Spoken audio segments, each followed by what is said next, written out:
Match Bingo introduces Live Football Bingo, where events in every English Premier League game can win you prizes for a £1 card.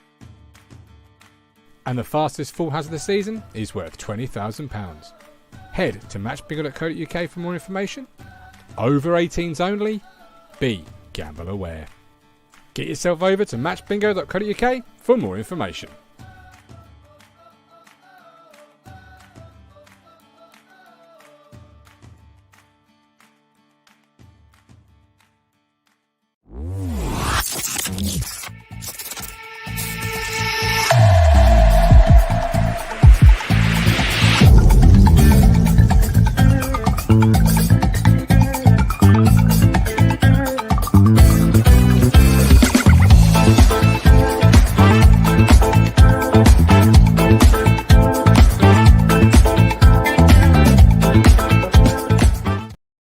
Hello again, my friends, and you are my friends, and welcome to a summer talking town. That's right, the summer is here, the season is finished.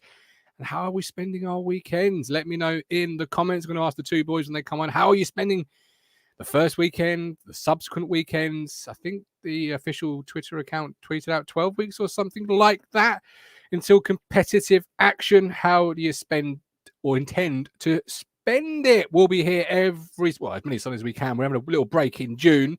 Gov's going on an aeroplane to Cos. But we'll be here. Tonight we've got the end of season awards, if you like. But, you know, these are the categories that we'll be mentioning tonight. Best opposition player, best opposition team, favourite match of the season, most improved town player. That could be any number. I've written down 4 or 5. Best town goal and player of the season. Will he collect the award the same way he collected it at the end of season awards, or will somebody else take that accolade? As always, we welcome your input to the show via the use of the live chat, as many of you already has. Andy's starting things off by saying, how many times have you watched Town in 25? I was talking to somebody today and they've watched it quite a bit. I'll be honest, I've also watched it quite a bit. And of course, if you'd like to get involved in any of those categories when they come up, I'll drop a link each time. Click it, come on, and just tell me, you know, who you think the best opposition player was, or whichever category it is at the time. We, of course, always welcome your input in these shows. It is for fans, by fans, one club, one community, and one fantastically, gloriously beautiful Ipswich Town Football Club. I'm a little bit out of practice, I'm not going to lie. I had to boot up the computer for the first time in a couple of weeks. It's just kicked a load of dust out at me and was sort of refusing to work. But we're here, and I'm excited to see where the evening proceeds. Phil Blundell, it's so nice watching the playoffs. Not felt this feeling. Collins, always buzzing. Good evening, Josh. Hope you're well. Ashley, hope you're well. Ben, evening all. Stem Cell coming up on a Sunday. Just want to thank everyone for the ongoing support. Ben, we've always got your back, buddy. Anytime you need to reach out, just reach out. We've always got you. 80, evening, everyone. Stowmarket legend. Saw him during the week. He had a rather tasty looking burger, if memory serves. Oh, no, it was a toasty, actually. Still, it looked good. Shout out the Lakeside in Stowmarket. Evening, everyone. I would hate to be in several Wednesdays shoes or boots. Full stop. Could end it there, really. It must be very frustrating to have had a season like that and be 4-0 down in the playoffs. Have we stopped laughing yet, friends? And by the way, Plymouth fans, if you are watching this, sorry, of course you're watching this.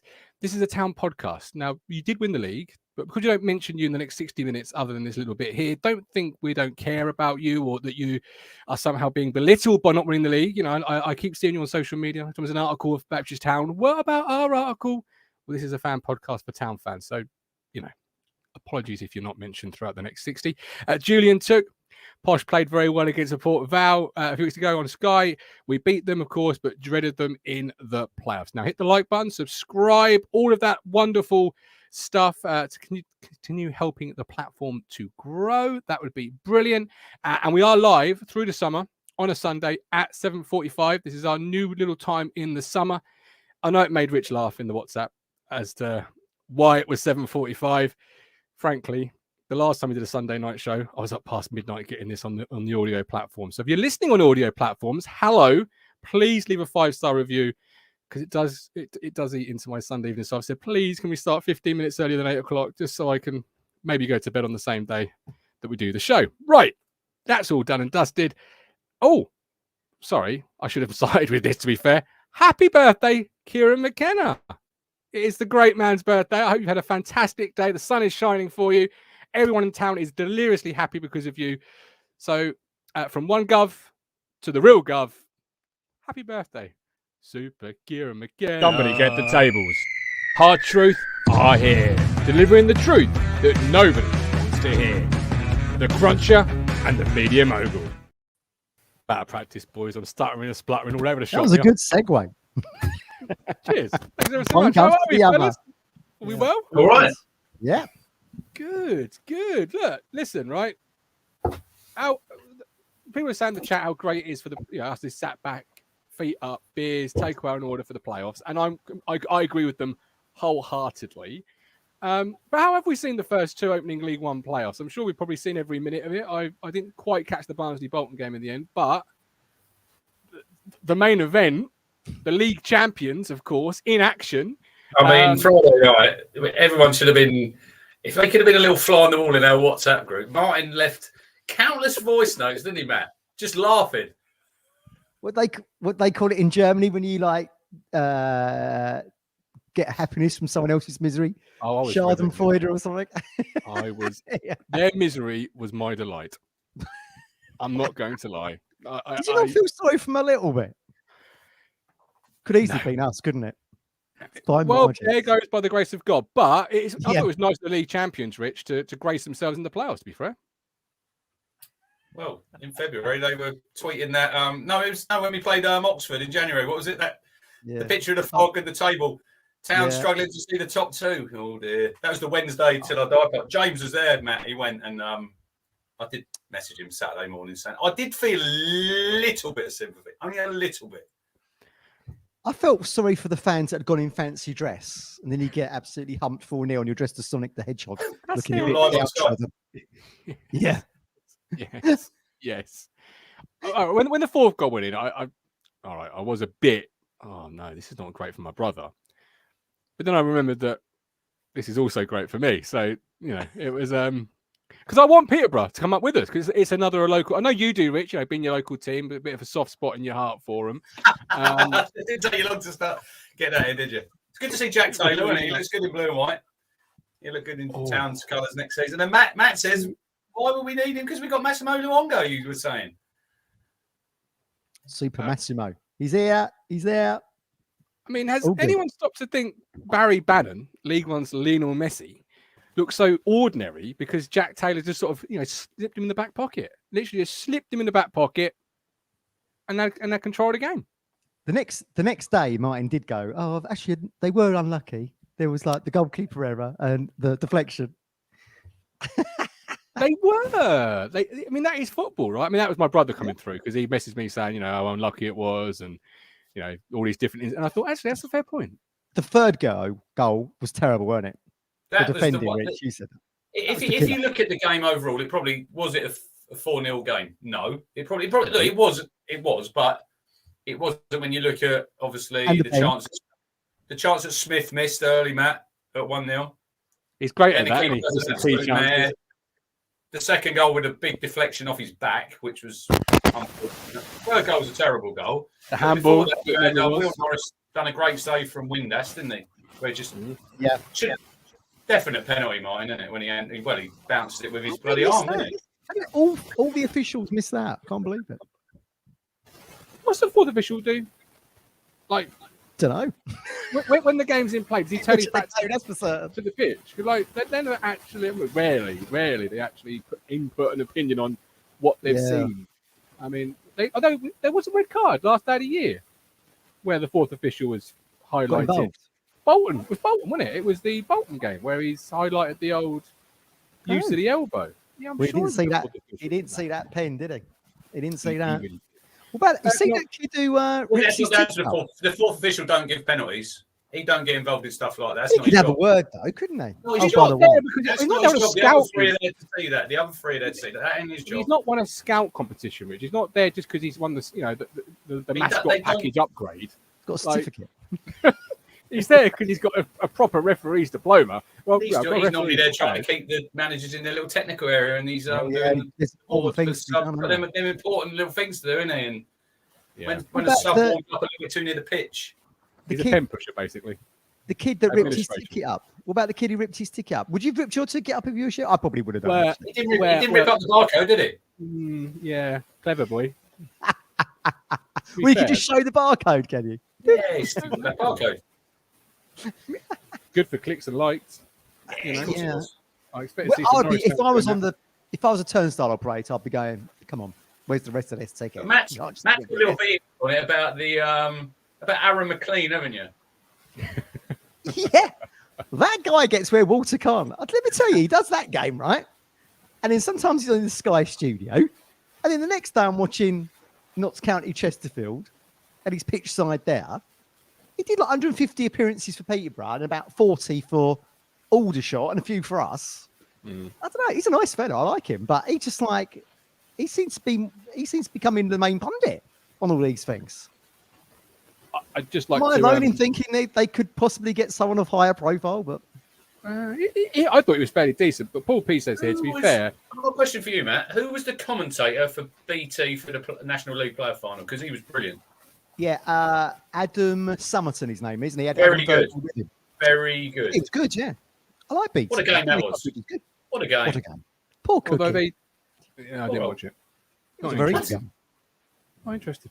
Not interested. I remember a time when people were trying to tell me Paul Cook was better than Paul Lambert. Well, you know, one's managing the Premier League, one's played at Dortmund, the other one's managing against both did send us to sleep. Wood next year. Yeah. Just going to say that. Shout out Amando Dobra. What a goal that was. I saw that. That was Got a bit cocky. Time, started running over to the Notts County fans going, simmer Can you talk me through John Bostock's penalty, please, Matt? Oh my God, he's trying. So they're setting it up, aren't they? Like, for this is the moment. Notts County, 107 goals, whatever it was, 107 points. This is the moment they return. Tries a Panenka. It's the bleeding bar. What a place to do it. To be fair, though, the stats suggest he was right to do that. He just didn't execute it properly. The stats do suggest that was the right time to try the Panenka. Can you imagine if they'd not gone up because of that? But the goalkeeper from Norwich, wasn't he? The goalkeeper's on known from Norwich, Matt, who came on. Yes, they bring him on. They bring him on. What a great substitution. He was good. Scottish kid. Mayer, I think his name was Archie Mayer. He was very good. Yeah. Actually, the second penalty save, he's so big, this kid. He's like 6'5". He's got his leg up by his ear. And actually it off the line. There you watch go. You can probably watch it back on YouTube. I was pleased for Notts County because, like you say, 107 points come second, and it's this the right thing. Hopefully, are they changing that to 2 up next year, Matt? Well, I mean, so then you have to have 3 coming down. So you've got to get the EFL clubs to agree to that, haven't you? And they're not going to do that. That's probably quite difficult, I'd imagine. It goes way back to when they used to have clubs elected to get into the Football League, and everyone used to sort of say no because we don't want to be losing our spot. But yeah, they deserve it. I think when you've got 2 teams getting 100 plus goals and points or wherever it was, they should have been automatically promoted. And Paul Cook didn't watch the pens. He went into the dressing room. That's up there with his cup of coffee for me. You've got to be there, haven't you? You're the figurehead. No, I'm with him on that one. I don't like watching penalties either. I reckon we were just games away from him being on a sun lounge with shades with like a pina colada on the touchline. That's where it goes to anyway. You allow the coffee, then you lounge it. Mark actually listened to Colin. Yeah, keep the faith. Less than an hour later. Yeah, some say that was the moment Mark knew it had to be made. Paul P, to be fair, most people thought Wednesday were out of sight in Feb. Nobody saw that collapse coming, if they're honest. Can I just do my excuse me, Paul? I did. But you didn't have a bet, though. You just it was a throwaway line. You didn't really feel that, did you? It's only what your brother told you. I stuck the colours in the mast. I said it live on the show, and I said they're catchable. They'll collapse. But I didn't think they'll collapse this point. Talking about Notts County going up, well deserved. I do feel for Wednesday because they have finished a whole season's worth of points ahead of Posh. Jamie O'Hara has started the conversation today about third place. Is it right? Because at the moment, the only benefit you get for finishing third over sixth is that return leg at home. But that doesn't mean as much after the away goals were scrapped. Evening, Sheepy, how you doing? Yeah. Is there an argument for third place going straight to the final and then another team, 7th, being included in the mix? Yeah. Well, I suppose internationally, don't they, Matt? Second and third get the semi-final at home. But they only play one game, don't they? It's just a straight knockout. Yeah. There's an argument for that. I think there's an argument to do what they do in the Bundesliga, where you whoever finishes wherever in the playoff actually plays the team that just narrowly escaped relegation. Ooh. They do that there. They did do that actually in the beginning of the playoffs, didn't we? Because we lost to Charlton that way, I do believe, going back into like the late Paul 80s, Cooper. wherever it was. Paul Cooper saved the penalty, man. Do you remember that? Penalty, yeah. Do you remember? Yeah. So there's lots of permutations, I think, but the main point is, I think in the National League, you've got to have 3 up and 3 down, because I would say most of the National League teams now are probably better off than the bottom half of the League Two sides. Certainly in terms of wages. Look at Wrexham and Notts County. See, Oxford City got promoted today, Matt. First time into the National League. Yeah, lovely. Against St Albans. Yeah. Yeah, it's good. I like Kidderminster back in the National League as well. They won. Oh, they got through as well, did they? I didn't see that one. I think it's 2-0 they won. Against Brackley. Nice. I don't know who half these teams are, what's going on, but I would just say nice. I just on my head and. Not League football. You've had a Kidderminster. I saw a little graphics saying promoted, and I thought, what league are they in these days? I didn't know they were still going. You don't get a Champions League final or Europa League final as exciting as what you saw yesterday, because they're both just going for it. It's too cagey, isn't it? In those high profile games, they just go for it. I posted the Notts County's manager's interview. You watch that interview, Matt? And they said, the equaliser, John Bostock's free kick. Yeah. Now the goalkeeper coach has been doing a lot of work, he said, behind the scenes, and they were working on that free kick. Look, the goalkeeper's made a bit of a howler, and he's let it in his ear. The near post. But they said he leaves a big space there, so he's obviously gone for that, and it's sort of worked out, hasn't it? Have you seen the penalty for Chesterfield in like the first 5 minutes? Well, what the best one was when the Notts County goalkeeper takes a goal kick and kicks it twice. Yeah, he had like a complete brain freeze. Didn't know where it was. Plot. Yeah, he takes the goal kick twice, and they give the free kick on. He knocks it off the line, Gov, and then kicks it again. He just lost. He obviously just didn't fathom what. He gave away the penalty, didn't he? A goal kick, you know. I went swimming yesterday with the family. That was better fun. He gives a penalty away. See, he should have got a yellow for the first one. Great. You've gone swimming, and Dobra takes off his armband and scores at Wembley. Exactly. I thought that was a little metaphor. I saw that. I thought, he's finally swimming. There was an argument that Slocum, the Notts County kick, he should have got a yellow for the offence for the free kick, and then should have been sent off because he got a yellow for the penalty. So they could have gone down to 10. But I do think on the playoffs they have to look at the third place, though, because I think you have to reward third for being third. Yeah. And give them some type of benefit. At the moment, this season, I don't think we'll ever get another season like this where a team finishing third gets 96 points. Because no, but how many times did we finish third and West Ham normally finishing sixth?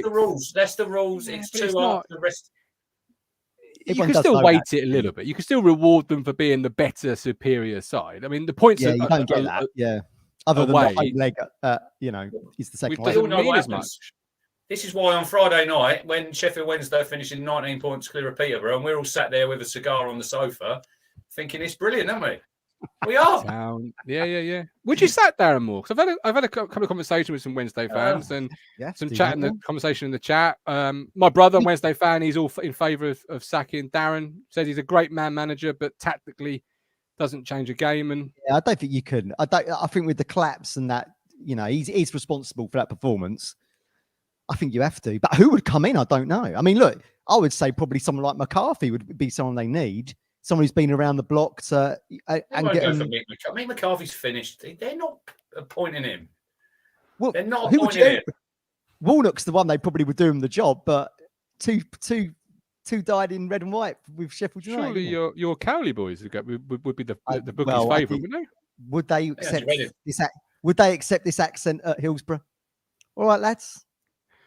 I like Darren Moore. I really felt for Darren Moore. The players have let him down massively. I know the manager will carry the can. He will go.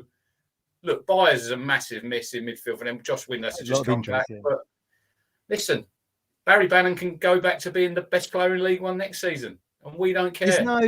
There's no getting away, Rich, from the fact that they thought they had won the league by not making any signings. They signed Aidan Flint. That was it. That's the only signing they made. Got away with one. Yeah. Oh, well. So must have been a financial situation, though, surely. Don't know. Or just lazy. My brother said points tally is irrelevant. We're still going to be in League One, And I bet at the start of the season, the owner would have sacked him if we'd not been promoted. So what's changed? So the points, and he's right, the point is irrelevant. Could be 50, 96, 106. Like that, you didn't get promotion. That was the remit. And they've collapsed like monumentally. However good we've been, and we've been fantastic, they've had to be just as dire to open. This is asterisk that minute. We've been fantastic in the last 15 games. 15 games before that, not so much. Well, we put ourselves in the competition for that. Yeah, you know, absolutely, yeah. But Wednesday, monumentally, like the Championship Dodgers, the another crumble, way. all a joke. But they've and on Friday they look like a boxer that really should have hung up his gloves 4 or 5. Oh, the Kylie Minogue one. Come and do the no promotion with me. When he comes up with all this stuff, he's very funny. I said to James, I feel like you need an experienced head, someone who's been around the block, seen it, done it.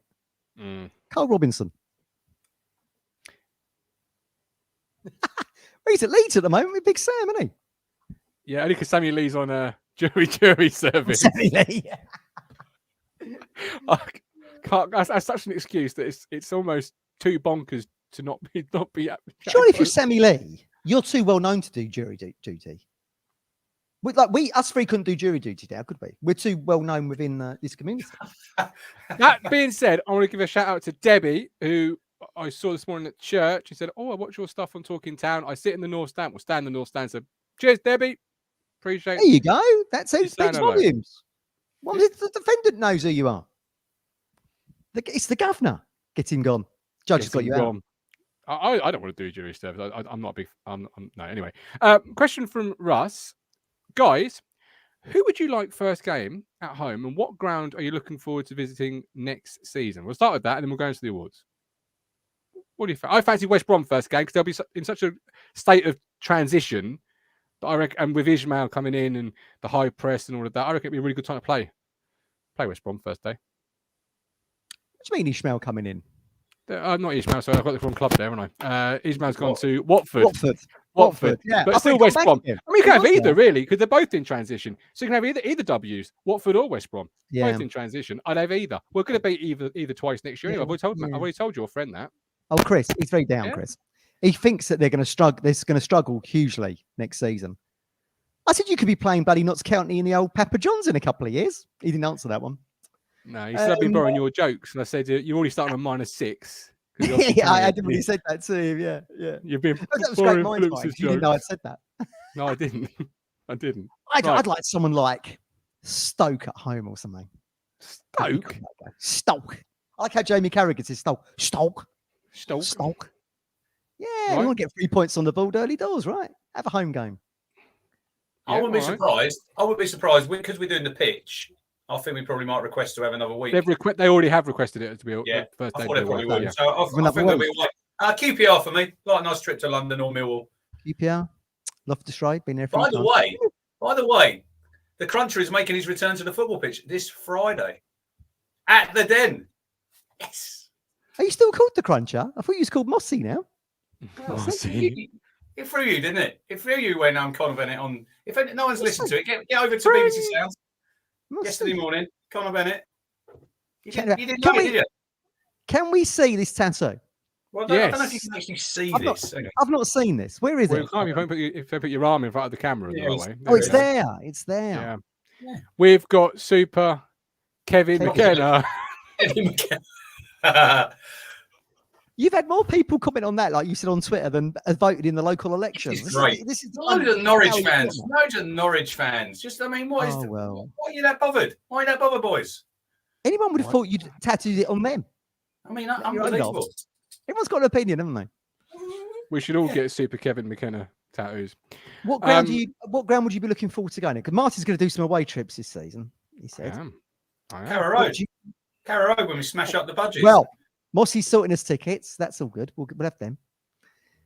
What grounds? You'll have to do a certain number of away games, Matt. You won't qualify. Sorry. Oh, hello. The face doesn't do jury duty. I'll be getting in there, surely. I'm looking forward to Watford away. We've been there already. I've not been to St Mary's. I'd like to go to Southampton. That's too far. Actually, the Hawthorns, I've never been there. Chris is insisting I come to that game.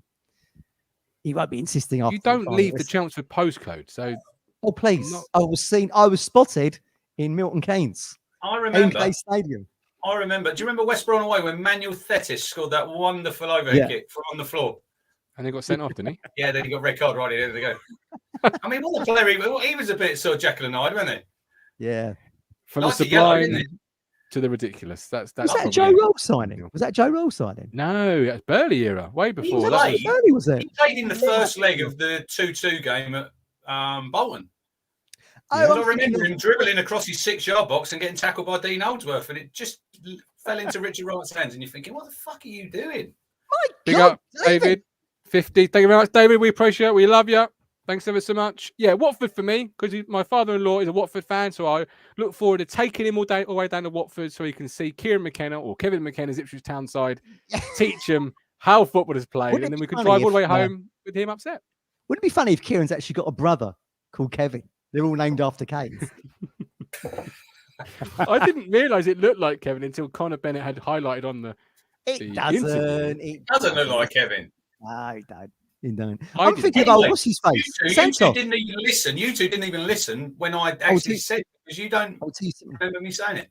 You was- say I a lot was, of stuff on this platform.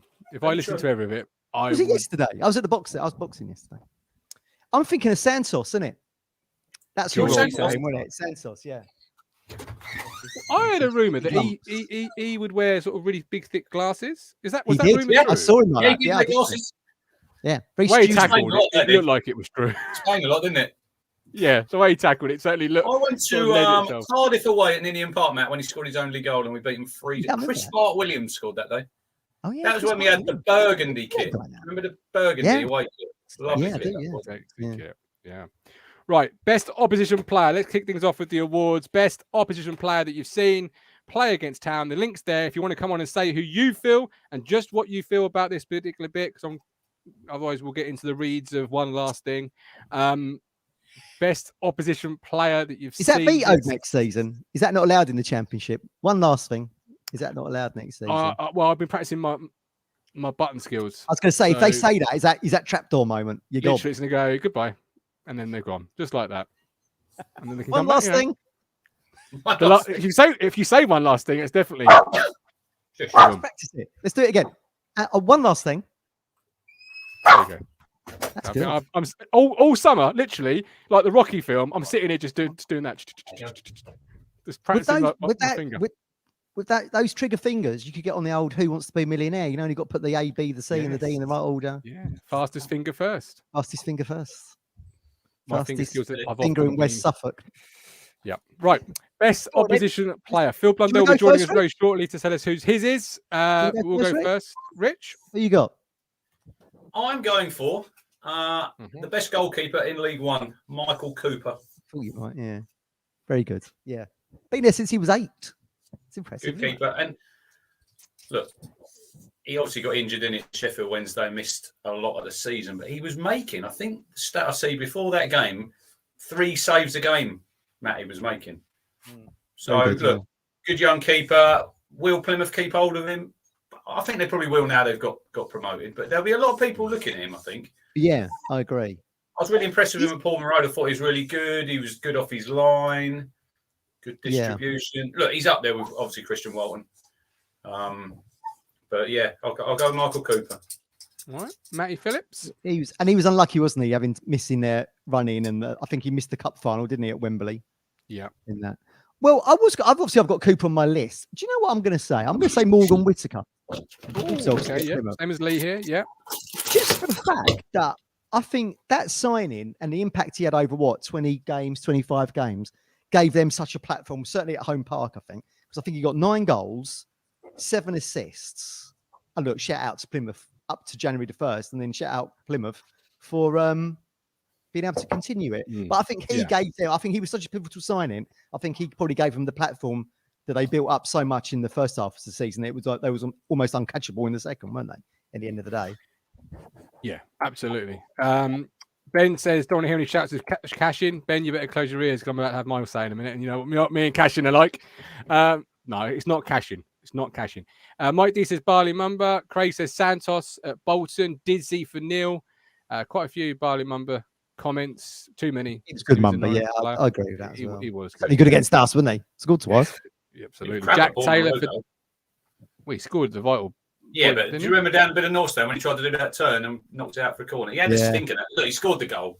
Scored the goal. Yeah, but he wasn't that great that day. No, I do agree. Yeah. Josh says curveball. I'd say Colby Bishop. Yeah, I thought Colby Bishop because he scored, 3 goals against us? You know? Yeah. Linked to town still. Mm. Mine is Alfie May. I thought Alfie May was a real handful when we played at Cheltenham. And I really enjoyed watching him play. He obviously had a great season over the course of the season against other teams, but against us, particularly in the crux of the matter, when it was really sort of, we needed to win. In the end, we didn't need to win that game, luckily, but he was a handful. I thought he gave Burgess and Wolfie sort of a real headache that day, and not many strikers at that point of the season were giving them any type of even food for thought. He's going Wrexham, isn't he? Is he signing for Wrexham? That's the rumour. He's going to go to Wrexham. He's going to leave Cheltenham. I think he got 20 goals again this season. So look, he's done it over the last 2 seasons. He's going to drop down a level, obviously, like Paul Mullin did. I'd expect him to score a lot of goals, Matt, for Wrexham. He'll get a lot of chances. I expect Wrexham to go for that league. Easy. The power of Wrexham, the Disney Plus and all that. Paul Mullin, a journeyman striker's got his autobiography coming out later in the year. Just goes to show, doesn't it? Talking to journeyman strikers. Now, obviously, Phil might mention this fella, but you didn't mention James Norwood, Rich. You weren't overly impressed with Nor's displays against Town this year? Don't really have to say anything about him, do we? He's just irrelevant now. People were saying we should have kept him. Really? They were. People started saying, we should have kept Norwood. Oh, yeah, we need him. Ben Hobbs. Rich Love Gas and had me Burton away. Freddie Ladapo. George Hurst online. Thank you very much. The first time I ever heard it had me mentioned was when Rich said that number 9 for Burton was good. He had a good game. He was good that night. He was good that night. Yeah. But looking back, all Burton did was literally pepper the ball into our 6, either by throws or crosses, and we never do that. So it was almost like we were buying. He missed a sitter when Walton saved it. How much do you think we paid for him? How much did we pay for that guy? Do you think? I'd love to know. It's got to be 6 figures. Yeah, it's got to be around that, isn't it? Low hundreds. And he ends up back there. Right, Phil, best opposition player, my man. Who you shouting out? I've got 2 or 3. I've got 2 or 3 names. There's a couple of Plymouth players there, Cooper and Whittaker, but being a former Ipswich favourite, I'm going to go with Didsey. Oh, Didsey. Good season, didn't he, at Derby, to be fair? He did. Yeah. I felt sorry for Didsey when he was here because, he picked up 1 or 2 really bad injuries and it really sort of curtailed his performance, when he was with us. But I just wanted to say, back then when it was reported that we received a big money offer from Leicester, or 7 mil. Yeah, about 7.5 mil. Now, Jamie Vardy thrown in was the rumour. I felt Evans should have snapped their hand off for Didsey. I agree, and kept Murphy, if I'm being honest, because he picked up that injury that kind of sort of ruined his performance. That he wasn't quite the same player, but I'm choosing Didsey because he's a former Ipswich Town favourite of mine, and I have enjoyed him doing well this season for Derby, and I didn't expect Derby to finish inside the top 6 this season. I had them down for about 9th or 10th, simply because they only had 5 or 6 senior players back in sort of June, July time, and good manager. Good manager. I think Derby will be stronger next season. I think all the teams in the top 6 that miss out will be stronger next season. And I'm just so happy right now, just being able to sit back, relax, and just watch the players. It's such a nice feeling. This is probably the first ever time. It's weird. It's like surreal. It's like I never thought I would see Ipswich Town win automatic promotion. And it's even though this is the 3rd time I've seen them. Sorry, I'll retract that comment. This is the 3rd time I've seen Stephen Parry about he questioned the injuries about McGoldrick lived in Nottingham, and he had groin problems, and he was sitting in a car travelling probably about 3 hours every day. Yeah, I remember an article from Mick at the time. He was moaning about one player, and I quickly figured out who it was because I knew that he lived in Nottinghamshire, and he was saying that, look, Didsey, it's going to ruin your groin, it's going to ruin your thighs. If you're sat travelling for 3 or 4 hours, it's going to ruin them. And I think to be fair, in that first season or so that he was with us, he did play extremely well. Under was it Terry Connor? He improved his goal scoring ability. I felt. I think there was no better striker outside the box than McGoldrick in that first season he came to us. Yeah, it was just him all the time. I'm saying it was just close ball agility for me that just made him stand out for us, and he did the biz, and that's why I've chosen him, because he's still going. To be fair, he's scored a lot of goals this season, and he's performed very well at the age that he's at. So that's why I've chosen him at the age that he's at. That's probably the manager they need at Sheffield Wednesday, Paul Warne. That's probably the guy they need. And another Yorkshire club for him, potentially. Absolutely. Right, Phil, appreciate that. Did see opposing players. Other categories, if you want to come on, just click the link and hit if you have your say. Best opposition. Why's he called Didsy? Why is he called Didsy? Anyone know? Where do you get Didsy from McGoldrick from? I don't get that. I don't know. Dids, you tell me? I think his nickname's Dids, isn't it? And fans name sort of just said Didsy, I think. I'm not quite sure. McCarthy had nicknames for all the players, didn't he? Yeah. I don't know. Scousey. Yeah. Scousey at Bury then, guys. Cole Scouse. Very Is Chamber going to be his Chambers going to be his assistant? He's got to be, surely. Because he's out of the whole year, isn't he? I'd have thought so. Play a coach. He'll be involved, surely. Right. Links in the chat if you want to click it. Best opposition. Doesn't want to talk about Cole Scouse. Nope. Best opposition team this season that it could be anybody. I was watching a Barnsley pod and they were really raving about either Morecambe or Fleetwood, that gave them troubles through the year. So it doesn't have to be a team that finished inside. Yeah. It can be a team that you felt gave us trouble. Only one team it can be. Go on in. It took 4 points off Town. It has to be Plymouth. It can't be anyone else. It can't be. I've got somebody else. So I've got someone else. else. 4 games. So I don't think we lost to Wickham. Shit. We lost to in the fog. We lost to Lincoln. We had 33. They were shit. Plymouth are the only decent team. 4 points off. We said after they look like champions. It's not often you say that, is it? They did look like champions that day. And if you look as well, Matt, Cooper was injured. Whitaker went back. People said, they'll probably fall apart. They've not got the big enough squad. They've won 31 games. They took, 20 wins at home. So that's about 60 points, isn't it? 61 points, maybe? Yeah. Crazy. So it has to be. It has to be Plymouth. Matt? Yeah, I do agree with that. And I've got that down. But, just to throw something a little bit different in the mix, the only team that actually beat us in the league at home, Lincoln, I've put in there. I mean, look, we peppered them. But for whatever reason, Mark Kennedy, rookie manager, learned from McCarthy, all backs to the wall. I mean, bloody hell, we just couldn't get through them. Look what we did to your Forest Greens and teams around that, of that ilk.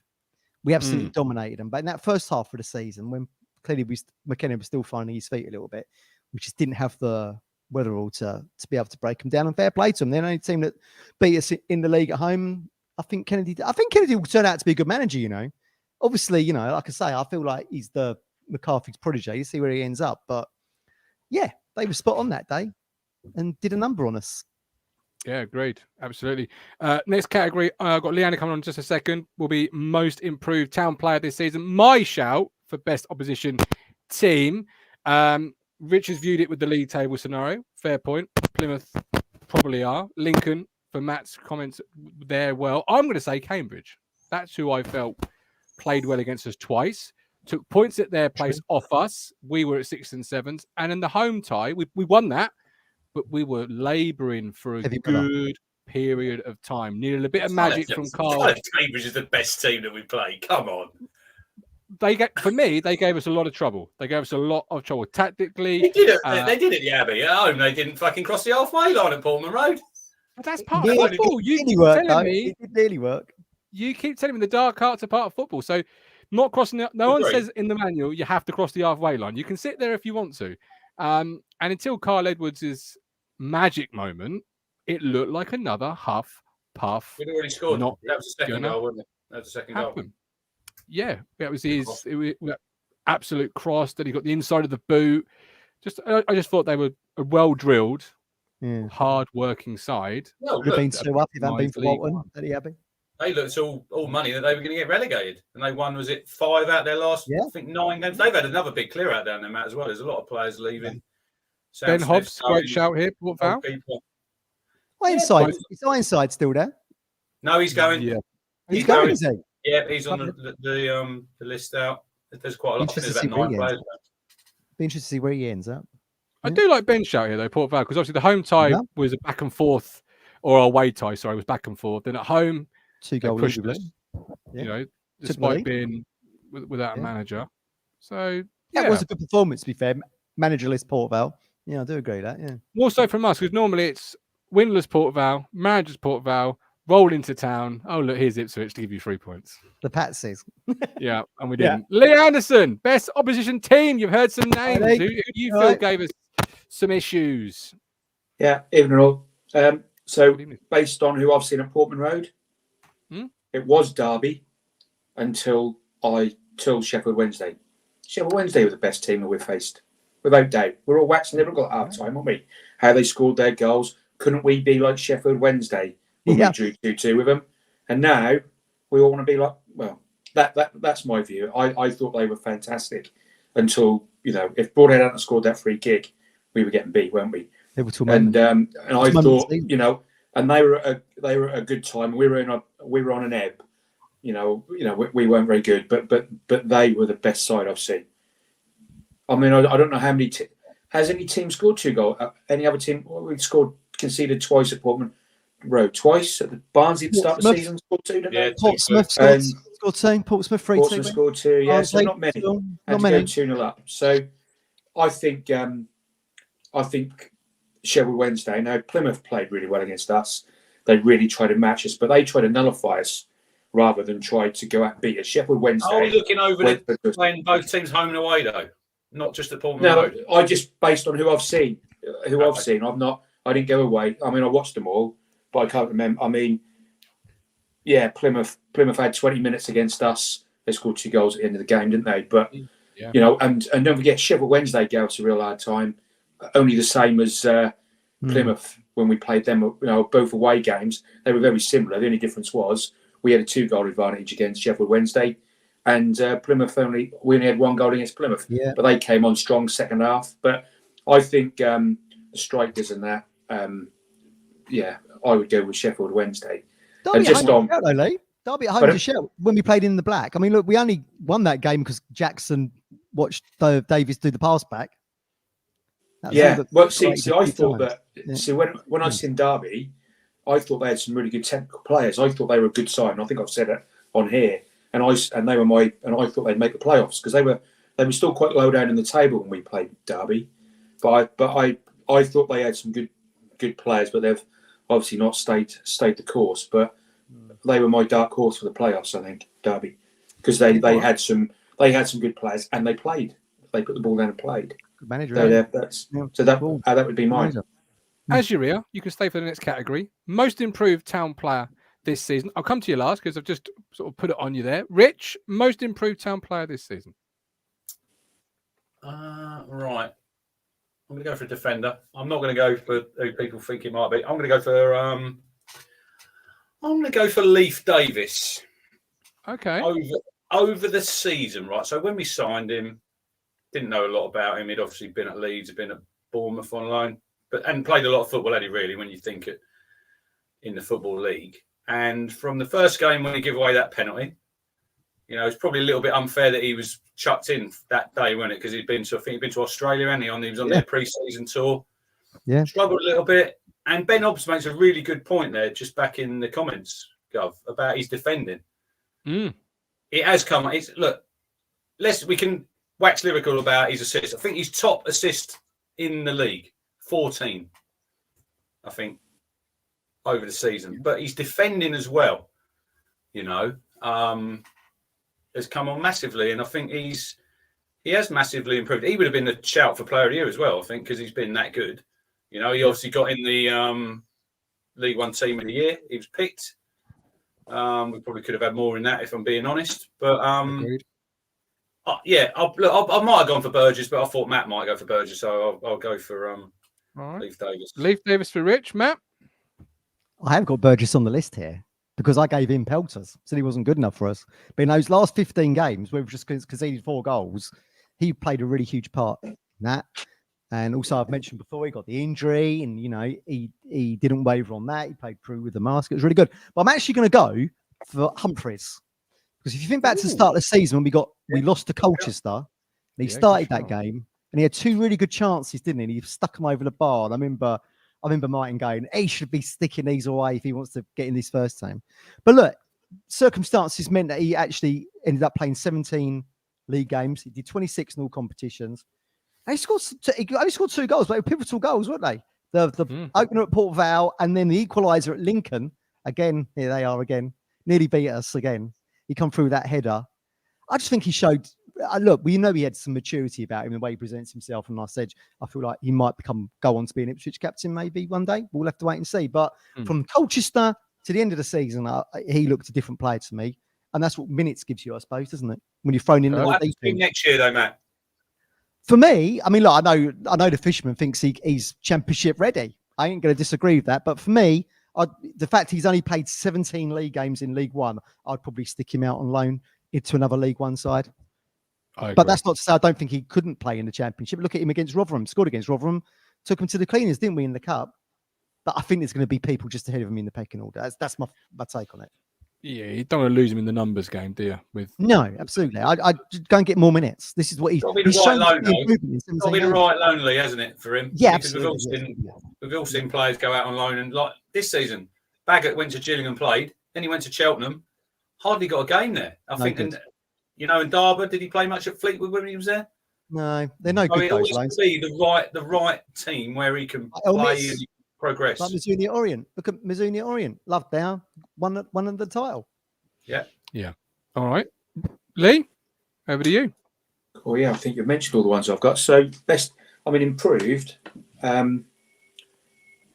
I've had Burgess written down. I did write Burgess down. But I think he improved when Leif Davis's defended improved. I think I said before, they were getting done down that right-hand side too many times, weren't they? And that seemed to stop. So whether or not that was because Davis's defended had improved, but I think Burgess certainly benefited from the unit playing better. So yes. So shout out to him. And I've also I'll put Caden Jackson down as another one, because he's definitely I think contributed a lot more. Fisherman's just falling off his chair. Yeah, well, Humphreys would. I'll come back to him if you like. But Jackson, I think Jackson's come on leaps and bounds under McKenna. Yeah, you know what you're going to get with him. McKenna's found a position for Jackson, and Jackson's played it pretty well. So scored a lovely goal against Sheffield Wednesday, didn't he? The first one against Sheffield Wednesday. So Jackson, I think, for me as well as would you keep him, Lee, next season? So I don't think it's about keeping him. So we can have a bigger squad, but I think the right side is a position that we need to strengthen. Yes. Now I'm not saying that's because Burns isn't good enough. That's not that's not the case. It's just that when you want a backup now, I think you want a natural wide person that maybe's got something different to offer to Caden Jackson, because he's got that pace. So you can drop it in behind late on. That's great. But I think you need someone with a little bit more trickery. Because I mean, look who we brought in. Who's Broadhead is the benchmark for this club now. We're going to be bringing players in like him, and a lot of players are going to be moved on at some point. Maybe not this season, but next season. You've got to bring someone in who's going to be better than what you've already got. Not to make competition for somebody. You're bringing people in who are better, and Broadhead is the example of the type of players that we'll try to bring in. They won't all work, but I think so on that. But on Humphreys, very quickly, Lee. Very quickly, because Mike raised it. I think he has really, really improved. And I said on the show before that the problem we'll have with Humphreys is the club going to progress quicker than him? And that means our players going to come in that are going to be ready, completely ready, 100%. I don't think he can play a full season yet, or McKenna doesn't, because he came in, played all those games on the trot, and they got Oluwongo fit, and he took over. And McKenna mentioned that. So yes, he can. Yes, he could probably do it in the Championship. Could he do it for a full season? No, because he's still young. So again, I'll be down to a McKenna. But if we start bringing another midfielder in, if you mentioned Jack Taylor, you bring him in. Where does that leave Humphreys? Is Humphreys going to partner Jack Taylor in 2 years' time? That's the sort of thing you've got to look at. So it might be a loan deal. But he can do it in the chat. He can do it in the Championship. But can he do it over 26? Yeah, I'll go. No, perfect. Perfectly summed up. He can do it in the Championship, but can he do it over 30, 46? That's a great summing up, really, of where I think we all are with Humphreys. Yeah. We all believe in the lad. It's whether he can put that consistency together. Lee, pleasure talking football with you. I hope to be Cheers, guys. very soon. Lee. See you, mate. It sort of leads me on to my player, my most improved player, Luke Wolfenden. It's been a real pleasure watching Luke grow as a character, as a man, as a leader, and a player this season. He's always been a phenomenal defender. I've always had faith in his defending, but to see him really emerge and become not the young player that comes through the academy, but more of a senior leader, more of a character, and a strong part of the team. And it's been a real pleasure watching him this year. Yeah, he has blossomed. Absolutely. Look, a couple of years ago, we were saying he was out of the club. Yeah, a couple of years ago, I was telling everybody, young players have that roller coaster like Humphreys, where they are really good and then they're not so good, but they'll come through. And watching him come out the other side now, as a fan, said that himself, though, didn't he? Didn't want to come training. Didn't want to come to the club, and it was because of McKenna when he came in. That first game, he put him in against Sunderland, and he ain't really looked back. Yeah, agree with that. Yeah. I can imagine McKenna watched clips of him and just thought to himself when he signed the deal to become town manager, I can really work with him. I can really make him a player. Because he had all the ingredients. That's where McKenna's youth coaching pedigree comes in, I think. Absolutely. Yeah, he's worked wonders for him. Colin will join us very shortly to tell us his favourite town game of the year. But what is our favourite town game of the year? Matthew Phillips, what is your favourite town game of the year? I've got a few on here, but I think Rich is going to choose one of them, and I don't want to steal his thunder. So I'm going to go with Exeter at home. Okay. Just for the whole day, in actual fact. Just the build-up where we all met in the pub, and then me and Mike Woods went down and had our breakfast, and we met back up with you in the fan zone, and it was baking hot, and there was good vibes everywhere. These are things we've been deprived of at Portman Road for decades, at least 2 decades, right?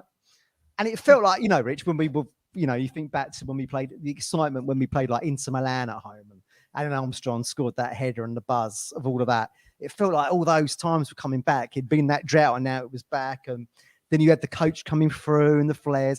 And then, of course, we scored 5 goals in half hour, and promotion is sealed. Every part of that day was absolutely fantastic. From the moment I got up to the moment I went to bed, it was just like a real perfect day. And they've been few and far between at Portman Road. And that's a real magical day for me. That from start to finish. Love it, Rich. Yeah, look, I can't disagree with Matt on that because we've long for days like that, haven't we? We've, like you say, we've been there when the ground was, half empty. Them empty blue seats. I know Matt likes it when we go in them cup games. He loves it. My favourite away game. I need to keep. My favourite game. Be away. Me game. Yeah, me game. Any game. My favourite game of the season has to be. Part of it is because you were there with us, Gov. You went to Peterborough, but then you went to Barnsley. I did. Oh my God, that night was just phenomenal. Some night, wasn't it? Oh, we took 5,000 Tuesday night.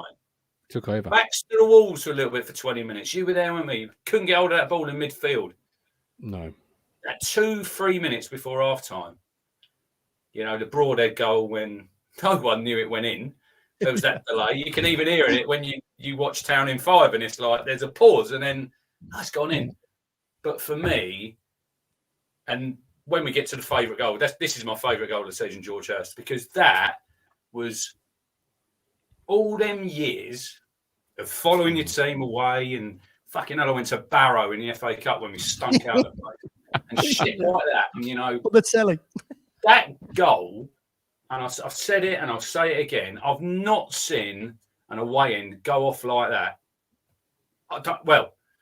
Watford away when Chaplow scored a little in the last minute goal, a little bit, but that goal, when that went in, you knew it was we were going up. That had sealed it, and the second half was like we were so composed, and we missed the penalty, didn't affect us, got the third goal, And then you see the celebrations at the end, and then you got Mark Ashton going, the coaches. That was like, if you want to bottle up a perfect game, yeah, you take that many fans away from home. It's got to be Barnsley. And I said when I was on the radio, that has got to be in my top 10 town games of all time. Has to be. Yeah, you've summed that up perfectly. That would have been mine. That's what I wrote down, Barnsley. But I'll go for a different one then, just for the sake of the conversation, before you ask Colin what his favourite game of the season was. And he can have anyone he likes. Julian's comment there as well, Gov. You were there, the Blue Army chant. Yeah, it was amazing. Everything you've said, Julian said, the chat said, you've summed it up perfectly with a ribbon on top. It was the best, one of the best moments at Sporting Town in, well, I'm only 33, so it's only my lifetime, because I've seen a lot of shite in my lifetime. That was magic. Magic. And from my point of view, last minute decision to go, I'm so happy I went, because it was just to be there. He had the bird coat on, he did, Matt. I know. It was like, it was like supporting Man City that week. It was phenomenal. But I'm going to go for the Derby away game. We won 2-0, April the 1st, Chaplin and Hurst. Just Paul Warren, he's a League One warrior. He knows how to get results. He knows how to get things out of teams that perhaps he shouldn't be getting things out of. And we were on the start of something. You know, that feels like a million years ago now. But I'll go for that game. Wasn't going to be my game, but I'll go for that game. That Derby away 2-0. Because they all said you got to go Derby, got to go Bolton, got to go Posh. Really good performance. Got to go Barnsley. They'll get nothing out of them. And they smashed the life out of them. So you could take your pick there. But Colin, what's your favourite game this year, my man? It can have anyone you like. Over to you. Hi, boys. How are you? Lovely to see you all. I see you too. You boys have said it all, right? Okay, Bolton, Derby, Peterborough, Barnsley, all top games. So look, I've been listening to you all, obviously, all evening. And I'm going to go for something slightly different. I'll make Rich laugh, right? It's not like my favourite match, but it's a match that I'll probably never, ever see again. Rich knows what I'm going to say. Charlton away. Yes. Look, I know it finished as a draw. Would I be saying this if we hadn't got promoted? No. Probably not, right? But I'll always remember my dear old mate up there. We went up the steps, and there's a bit of the valley where you go. There's like a bit, what do you call it, Rich? You know, where you walk along. They call it, concourse. A bit concourse, that's the word. And Rich was over there and I was over here, and we looked at each other. We was about 40 yards apart from each other, and we didn't know what to say to each other. And but as regards the game, I personally don't think, I mean, you boys might do because you're a lot younger than me, but I personally don't think I'll ever see a game like that again. I mean, 4 goals in injury time. I mean, that's absolutely unheard of. But another highlight of that game was the guy at half time when he was trying to, I think he was trying to hit the crossbar and he was giving the town fans the wanker sign. They knew what was going to happen. He had the wrong footwear on. He ran up and he absolutely stacked it. And we give him absolute pelters. He deserves it. Pelters with a capital P. Oh, yeah. But no, Gov is absolutely right. Matt is absolutely right. So is Rich. Matt talked about the Exeter game. That was tremendous. Like you said, Matt, from start to finish. Like Gov and Rich said, Peterborough games and Barnsley games, I mean, yeah. Like you said, Rich, you summed it up, mate, if you wanted to bottle something up. I mean, if you look at the last month, 6 weeks of the season, I mean, we haven't had it this good for absolutely years, Matt, have we? 100%, yeah. So many games. Colin, stay there, because we'll do best town goal this season now, and I'll come to you last, like I did with Lee, but stay there. You can get involved in this one as well. Rich, best town goal this season? Well, I said George Hurst. That was my favourite goal. That's my favourite goal. But the most important goal that we scored this season was Nathan Broadhead against Sheffield Wednesday at home, because we were going under in that game. Lee said it earlier. Josh said it in the comments there. You know, look, we've all spoke about Michael Smith. When he goes through, should score, could be 3-0, but he didn't. And then with 3 or 4 minutes before half time, we're 2-0 down. And that was probably the only time this season at Palmer Road where the crowd had turned that game nearly. You know, because we weren't playing well. The wheels are coming off. And then Michael Smith 3-0. I don't think he's taken a free kick, or he might have taken one since, and he'd not taken one before that, you know, and he's put the ball down and he's pinged it in off the crossbar right in the top corner, hasn't he? So I think Hurst was my favourite goal. Broadhead was the most important goal. That's a great shout. That was moment. It was so unexpected as well. Like you say, no one knew he had that in him. And we looked like we were dead and buried. And, you know, if Smith had controlled the ball like it was a beach ball down at Walton on the Nags, would have been 3 down. Like you say, the crowd was fading. But who knew that was going to come, that goal? I mean, it was the air of unexpectedness, wasn't it, that goal, to get us back in the game. Your favourite goal, man? Well, I'm going to go with Broadhead's. That is on my list, what Rich just said. You know, my favourite goal was probably the Broadhead penalty against Port Vale, where I felt like, look, we all said, did you what did we all say after the game, Colin? Did you watch the pen? I mean, it just felt like everything, all years of pain felt like it was in that one kick. Win this game, we've kind of got 2 second places in our hands. Promotion is back in our hands. And I don't know, when that went in, went mental. I went as crazy, Colin, as I did when we scored down that end against Inter Milan or Priskin against Arsenal. Here we are playing bloody Port Vale. But it meant more than that, because it feels like that was the platform to take us to the Championship. And as it turned out, it was. But who would have thought I'd be saying that? Port Vale penalty, Broadhead. Perfect. Colin, your favourite town goal this year, my man, before I let you go. Well, TJJ away at Shrewsbury was very, very good. But if I just said Walton, Broadhead, Burns, Chaplin, I think we know the one we're talking about. That was absolute perfection in how we play. And Rich sent me a fantastic article today at The Guardian. I read that, and I was thinking about that goal when I was reading that, because that is how we play. And when we play to the level we played that day, Rich, we absolutely tore a very good side at a very, very big ground apart by that one little moment. I think it's from Walton to in the net was 11 seconds, I think. 11. That goal. Yeah. Clinical. It was phenomenal. And just Colin, it was mere weeks after the Bristol Rovers 0-0 when we was all on the floor. What a turnaround that was. That's all water under the bridge now. Yeah, it's all in history. It is, but when my daughter went to hospital, we obviously played. It was the Oxford game, and just to think night and day from what we were going through then, as football fans now. Just if you'd said to me there, if a nurse had said to me on that day, "Don't worry, they're going to, be promoted by the last home game, not the last game of the season, the last home game. Don't worry." But I just said she's bad. You're on something. Do you know what I mean? Go. Can I ask you just a quick question, you and Matt? What I know Rich said earlier on, but what ground would you like to go to first game next season? And the same question for you, Matt. I just can't wait to get to Carrow Road. Well, they'll probably be September, because it used to be Boxing Day and Easter Monday and Boxing Day, alternately. Yeah. But they don't do that anymore. But I'll probably be September. My choice would be Leicester.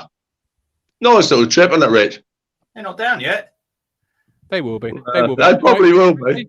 Very quickly answer it, because we've got one last thing before we need to move on. Hawthorns for me, so I can see old pal Chris again. Hawthorns for me. I'm not being there. Rich. Okay. What away ground do you want to get to? I said earlier, Norwich. You're not been to. Oh, Norwich. I've done them all. Rich, he's done every single ground in the... Five in the Football League to do. I've got Notts County back, Colin. I'm happy they come up.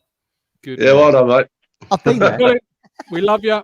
We'll speak to you in the summer. I'm no doubt about that. Look after yourself. My favourite goal, George Hurst, Barnsley.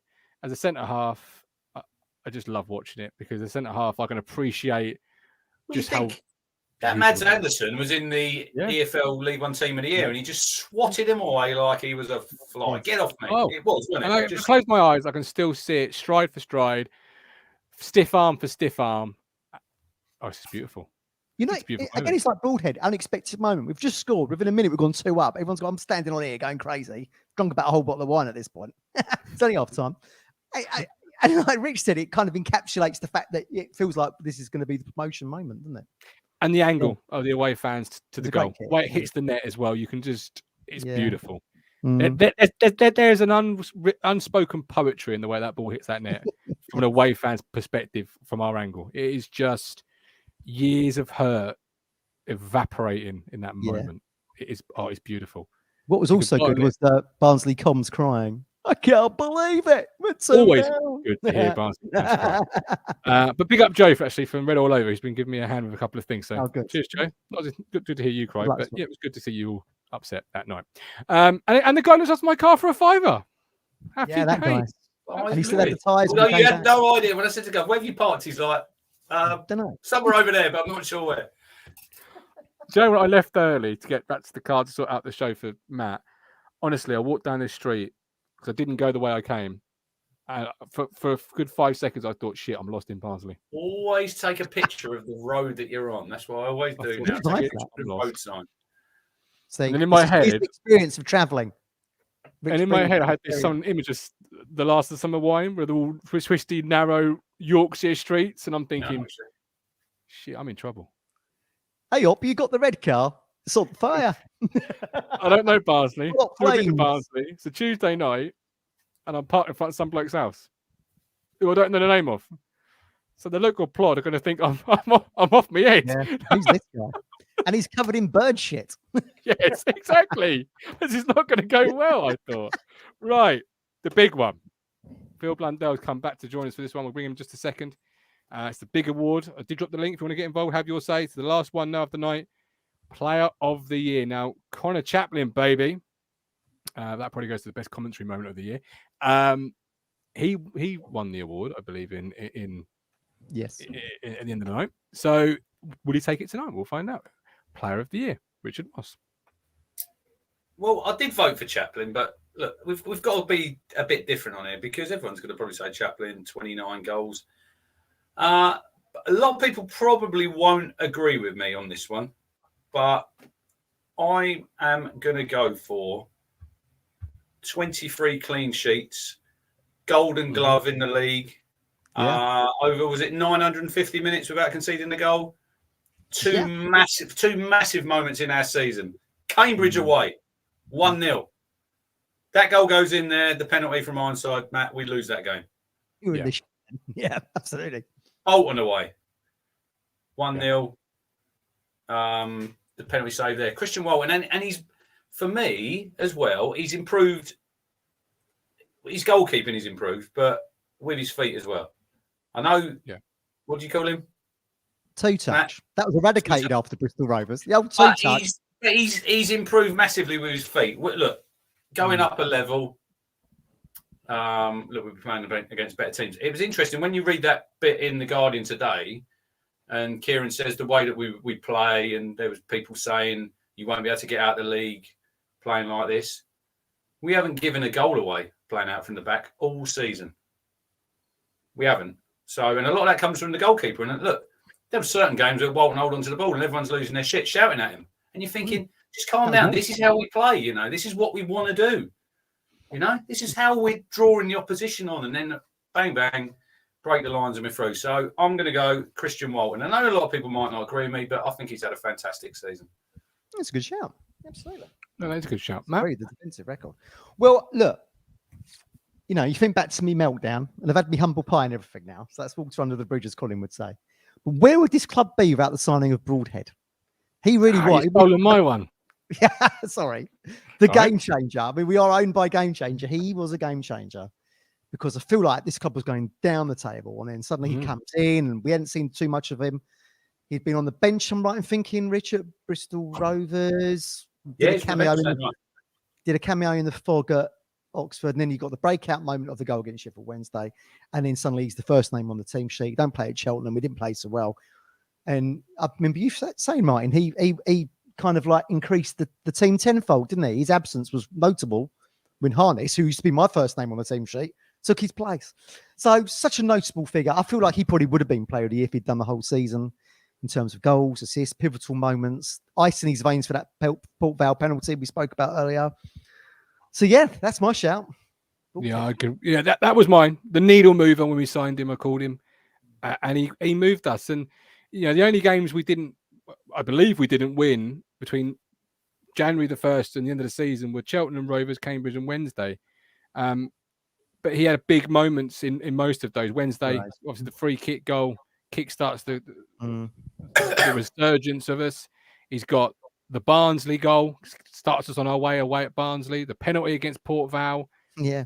And you saw against Cheltenham. You saw against Cheltenham when he didn't play in that really good run we were on. He didn't play against Cheltenham, and we suddenly looked like the ordinary drifting town that had got a lot of the ball, some good chances, but lacks that je ne sais quoi, that special magic. You're absolutely right. And goes back to what Lee said earlier. He's now the bar for the new signings. Yeah, absolutely. Yeah. But as you've said him, I'll go somebody else. I'll go George Hurst for the exact same reasons. Yeah. Oh, he needs to eat humble pie up there. Absolutely. When we signed him. Absolutely. When we signed him, I thought it was a terrible signing. I thought this is a guy that does not move the needle unlike the previous chap. The only person who put me wrong, I said this, is George, and I hope he does. But I don't think he moves the needle. Terrible time at Blackburn, at Pompey. Go and prove me wrong. I mean, now I'm just waiting. Well, he got there, didn't he? Yeah. System player, absolute system player, and that's why I think if he's listening, he should sign Ipswich Town, because he might get opportunities that are just as enticing elsewhere, but you will not fit another system the way you fit Kieran McKenna's system. That has been proven in the last 6, 7, 8 games. You are and a team on the up, mate. Yeah, let's team on the go now. And I think also, the way we play suits him. And also under McKenna, I think every single player at the football club has improved.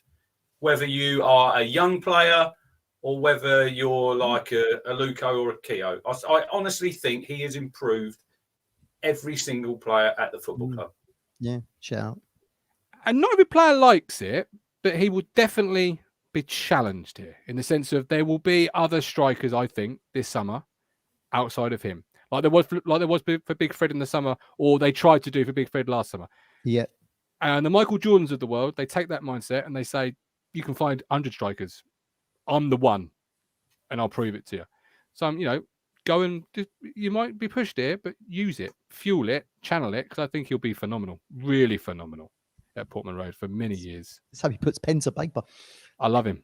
I said on the show, and I love him. I love him dearly. And if he doesn't sign, I will be a little bit distraught. Lock yourself in the room like Matt Holland. I don't really think it matters what league Leicester in, because people will say if they get relegated, they're not going to put all their eggs in George Hurst's basket to come back. I don't think they will. Bounce back at the first attempt. I honestly don't think they will. I think what's he got left, Govs? He got a couple of years left on his contract at Leicester. He has. He signed a new one, didn't he? When he joined Blackburn. Listen, Leicester, from the Athletic articles that I read, are in financial big trouble. Yeah, we've got, if they stay up, it gets better, obviously. Well, but if they go down, training ground, guys, haven't they? That costs a lot of money, and they said that's the reason why they couldn't really sign any players at the start of the season. They Fofana obviously went to Chelsea. They sold him for a lot of money, and look, it's probably going to bite them in the end. It's probably going to cost them with relegation. They'll have to have there's going to be a massive fire sale there if they go down. I don't know if this is what they've actually done, but I know a number of teams have started obviously borrowing against the broadcast agreements. So, it is because, if you do not get back to where you expect it to be, you're in trouble, because then obviously you owe this financial sum and you ain't got the broadcast revenue coming in. And I don't know if that's what Leicester have done. I don't know their situation ins and out, but I know if they come down, it's tenfold. But then Burnley last year, when they were coming down, people were saying they're in financial trouble, and if they come down, and they were absolutely fine, weren't they? Well, they had new owners, didn't they? That are owners now, Americans. They had them come in, didn't they? But yeah. But they had a loan, though, didn't they? That kicked in upon relegation. That's what people were saying. That's why they were, a little bit of trouble. But they worked They I think work, Company made some good signs. That Nathan Teller on loan from Southampton. I mean, Very what good. a player he was. Where will he go? Will Burnley sign him, or will Southampton think, right, we'll keep him in Probably the sign Championship? him. Probably sign him, I'd imagine. So Absolutely. We will be doing some transfer shows through the summer, probably starting on Wednesday. But so do join us at 8:30. But Phil Blundell, your He's player back. of the year, my man. He's back. Phil, he's had a costume change like Elton John or something. You were now in an orange. Right, I would say it's pretty obvious that I can't really shy away from one player, but I am, and I agree with Rich that Walton has had a terrific season, 23 clean sheets, 2 crucial penalty saves, Cambridge and Bolton. I'm gonna say it's not too difficult to see past Walton, but I'm gonna say looking around the squad, I'm gonna say you look at Morsey and Ladapo. Ladapo's had a very good season. Hitting the 20-goal mark in all competitions this season. He's had a really good season, considering that he's had to. I think Ladapo is the only player that's played in every game this season, every league game. Every game, league game, yeah. Yeah, so I would say 20 goals in 20 goals over the season is a great achievement for a player like him, and I'm sure that he'll score plenty more goals for the next term. But I think I agree with Rich on this. I think Walton deserves, he's obviously picked up the Golden Glove, and he deserves, I think, player of the season. I think since Bart, Phil, we didn't really have a number one, did we? We were always we didn't. And now you don't have to worry about your goalkeeper. That's a position it's just taken care of. And look, he's played in the Championship before, so got no worries about Christian Walton in the Championship. Mm. He is at very least a Championship goalkeeper, and I think that. I'm hoping that he improves again next term and helps us with the top 6 finish next term. Save at Posh at 1-0. Yeah, I remember some notes there. Let's just remember it. Yeah, Just corner save. It's a phenomenal save. Just very quickly, 2 or 3 other things. The button. Oh, you're going to be the first person to have the button. Oh, it's an exciting times, Phil. Go on, over to you. I'm going to be ejected. Right. What the chances are we might be able to pick up Scott Twine now that Burnley back in the Premier League? Don't start him. We've got a long summer. He sits in.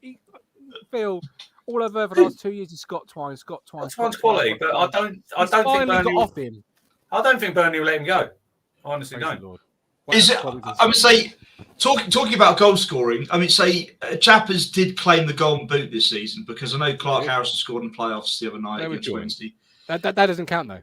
Playoff goals for the goal. Right. Okay. And also, looking at our away travel next season, there's an awful lot of grounds in the Championship next term that we're going to have to do some serious travel next season. There's only I think there's probably only 6 or 7 clubs at the moment that are sort of within the London Norfolk range, and I just think that going to all those players, Northwest, Northeast, South Wales, Southwest, it's going to be, Southampton as well. It's going to be a long drive, and also goodbye. Bring him back. I've forgotten now, you numpty. Right, I would say I think Colin mentioned it in the chat about me going to away games next season. There's loads of grounds I've not been to next season, but the ones that I'm looking forward to that I wouldn't mind getting to are West Brom, Sunderland, Middlesbrough. Not been to Watford, not been to Hull. I've been to Birmingham, Stoke, Norwich. I've been to Millwall. I've not been to Swansea. I've been to Preston. I've been to Bristol. You've never had the pleasure of there's loads of grounds I've not been to. And I've been to Southampton. The one game that I went to Southampton was in the Premier League in the second season in 2002, I think. It was when Mark Venus rocket free kick. Yeah. That 3-3. And I remember that night because at half time I went to buy myself a hot dog, right? And the bread was absolutely fucking rock hard. It wasn't a hot dog, it was something else. I don't know what it was. But yeah, I've been to Southampton. You're a legend, Phil. We love you. Hopefully see you through the summer. Cheers, Phil. Look after yourself. I do love listening to Phil. But yeah, we should do that next year. Away day, 30 grand. Who's got the best grub? I wonder who would win that. It'd be good. It's going to be very. If it feels correct, we've got a lot of northern travels. It's going to be pie based, isn't it? Which is not your thing, mine. Pastry. No, certainly not. Thank God Wigan went down with a bloody Wigan kebab. I mean, Wigan if you're on keto, the Wigan kebab, you've got no chance. That's carb on carb attack. Yeah. How many games do you think the Norwich cut-off will be? 10? 15? Depends when it is. Well, let's just say it's in Colin's November. right. The home game's always been in September, and away was been February, wasn't it? That's how it used to pan out. I think it could be similar to that. Because it feels right. You've got 7 fairly localish games, so you need to sort of up that number a little bit. So that's why Sunderland beating Luton was a great result for me. Delightful, because Luton was closer to Sunderland. Not over yet. I mean, I got an F in my geography, but even I know Luton is closer to Sunderland. It's only half time, as they say. It's only half time. Talking of half time, will you score at the Den, Rich? Do you think? Probably not, because I probably won't be able to walk. It'll be done after 10 minutes. Is somebody going with you to record it? Rolling subs? No, I'm driving myself down there. My mates, they've hired out the ground. So my mate Mickey Green, big Millwall fan. Hopefully you'll meet him next year. Brilliant guy. Drives a black cab, Matt. He's 62 and he is fit as a fiddle. But he said even last season, they went there for his birthday as a surprise and he played 15 minutes. As the older you get, your bones and your muscles do not work the way they used to. So I'll probably be playing near the back. He's a black cab driver. Is he friends with old John Sitton? And you bring your dinner, and you probably you can pair up.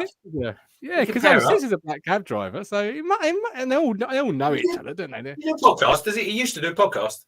He still does, yeah. He still does it. He follows me on Twitter. Don't know why he follows me on Twitter, but love it. John Sitton. He's great. I like how Rick says he's driving himself there, but whether or not he can drive himself back. Well, are we allowed to watch? Because I might bring the TT cameras down if we come down if you want. You come down if you want. And that is gold content for lemons and followers alike. I mean, there's just. I'm not gonna rock up driving into the Den with Bubbles playing out on the radio. Because did you see the Blackburn coaches? What happened to them after their fans were singing Bubbles? Yeah, bricks through the windows, lads. Bricks through the window. Bricks, of course. The cruncher gets crunched. I like going to the Den. I like going down there. They play London Calling before the game, didn't they? London Calling. Yeah, I've been down there. Yeah, I've been there. You don't see a single Millwall fan till you're actually in the ground, and then you've got to try and spot them amongst the empty seats because they're never a full stadium. So yeah, right, we're done. We're dusted. One in the can. Another 11 Sundays to go to the end of the season. We're back on Wednesday when we start our squad planner. I don't know who I'm with, but I'll sure be back Wednesday. Squad planning. Yeah, who go? You know we do it. Who go? I mean, last 2 seasons. So a lot of teams have done their release list. When will Town be? Yeah, good point. Probably this week, I'd have thought. Shortly, I'd have thought. Yeah, they're in Vegas at the minute. Are they there at the moment? Yeah, they're in Vegas. Love that. They were in Vegas mentally. Last game. I wouldn't think Kieran's gone. His birthday today, 37 today. I wouldn't think he'd be in Vegas. I wouldn't think that'd be his thing.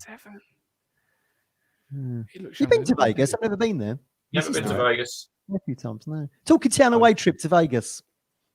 Sounds good. Anyway, here's the Cruncher. That's the Mini Muggle. I'm the Gov. Hit the like, subscribe, catch you Wednesday. Whoa. What? One last one. thing. Mini Muggle for much longer. We've got no change coming, apparently. Yep. Gimmick change. Vince McMahon, we're going to change the gimmicks. Good shit, pal. What's it? Do you want to reveal it now, or do you want to do a big tease over the summer?